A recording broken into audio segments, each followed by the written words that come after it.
Saudara, status Maluku saat ini sudah masuk dalam kategori daerah darurat bencana non-alam.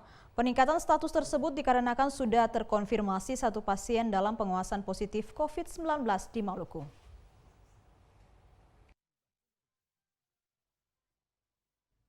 Maluku sebelumnya masuk dalam daerah siap siaga COVID-19, namun setelah adanya satu pasien dalam pengawasan terkonfirmasi positif COVID-19, status Maluku kini menjadi daerah bencana non-alam. Hal itu disampaikan Ketua Tim Gugus Tugas Percepatan dan Penanganan COVID-19 Maluku, Kasro Selang, kepada wartawan Minggu kemarin. Setelah ada pasien dalam pengawasan terkonfirmasi COVID-19, maka pemerintah Provinsi Maluku langsung menetapkan kasus tersebut sebagai bencana non-alam. Kita langsung menyatakan bahwa sekarang kemarin kita siap siaga ya. Kalau dari sisi kesehatan KLB.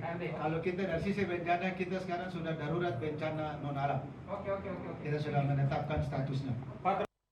Pemerintah Provinsi Maluku juga telah menetapkan pasien terkonfirmasi COVID-19 sebagai kasus 01. Selain sudah ada kasus 01 yang terkonfirmasi pasien COVID-19 di Maluku, saat ini terdapat satu pasien dalam pengawasan dan 53 orang dalam pemantauan yang tersebar di 6 kabupaten kota di Maluku. Hamja Tomia Kurniawan melaporkan.